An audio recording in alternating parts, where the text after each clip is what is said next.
চন্দননগরের আলোয় সাজছে অযোধ্যার রাম মন্দির। বাংলার যুবকদের হাত ধরে জল জল করছে রামনগরী। মোটা টাকা খরচ করে বাঙালি শিল্পীদের নিয়ে গেছে রাম মন্দির কমিটি। একজন দুজন নয়, মোট 7 জন কারিগর একসঙ্গে কাজ করছে। মোট কত টাকা পেলেন বাংলার শিল্পীরা? চন্দননগরের আলো গোটা বিশ্ব জুড়ে আলোচিত।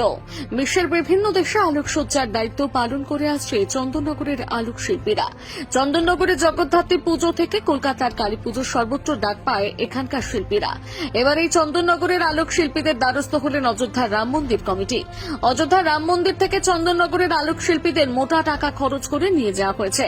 চন্দননগরের শিল্পীদের রামনগরীকে সাজিয়ে তোলার দায়িত্ব দেওয়া হয়েছে। চন্দননগরের বিখ্যাত আলোক শিল্পী মনোজ সাহা এই গুরু দায়িত্ব সামলাচ্ছেন। মূলত তিনি তার দল বল নিয়ে অযোধ্যা নগরীকে আলোকময় করে তোলার কাজটি সম্পন্ন করে চলেছেন। 22শে জানুয়ারি যেখানে রাম মন্দির উদ্বোধনের অনুষ্ঠান হবে, সেই জায়গাটিও তারাই সাজাবেন। এছাড়া অযোধ্যার রাম মন্দিরের প্রবেশের মোটা রাস্তা এবং মন্দির সংলগ্ন গোটা এলাকা চন্দননগরের আলোয় আলোকিত হবে। তিনি অত্যন্ত আশাবাদী যে তাদের হাতের কাজ সকল দর্শনার্থীদের ভালো লাগবে। এই বিষয়ে দায়িত্বপ্রাপ্ত মনোজ সাহা জানিয়েছেন, অযোধ্যার চিত্রকূট নগরীও চন্দননগরের আলো দিয়ে সাজানো হচ্ছে।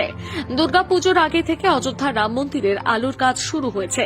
7 জন কারিগরকে অযোধ্যা রাম মন্দিরের কাজে নিযুক্ত করা হয়েছে। তারা মোট 70 থেকে 80 লক্ষ টাকার বরাদ পেয়েছেন। অযোধ্যা রাম মন্দিরকে সাজানোর জন্য বেশ কিছু নতুন নতুন আকর্ষণীয় আলো তৈরি করা হয়েছে। তারা চেষ্টা করছেন অযোধ্যার আলোকসজ্জার মধ্যে বৈচিত্র্য এবং অভিনবত্ব রাখার। তার মতে গোটা অযোধ্যা নগরীতে তাদের হাতের ছোঁয়া থাকবে। সত্যি এই গোটা বিষয়টি বাঙালিদের জন্য অত্যন্ত গর্বের। অযোধ্যার রাম মন্দিরের মতন পবিত্র এবং গর্বের একটি কাজের সঙ্গে যুক্ত হওয়ার জন্য অনেক আলোক শিল্পীরাই অপেক্ষা করে আছেন। সেখানে খোদ রাম মন্দিরের কর্তৃপক্ষরাই পশ্চিম বাংলার চন্দননগরের আলোক শিল্পীদের সঙ্গে যোগাযোগ করেছেন। রাম মন্দিরের পক্ষ থেকে বাঙালি আলোক শিল্পীদের কাছে রাম মন্দির সাজানোর দায়িত্ব দেওয়া হয়েছে। এই গোটা ঘটনা চন্দননগরের আলোক শিল্পীদের সার্থকতাকে চোখে আঙুল দিয়ে দেখিয়ে দিচ্ছে। এটা বাঙালি আলোক শিল্পীদের কাছে যতটা গর্বের, ঠিক ততটাই লাভজনকও বটে।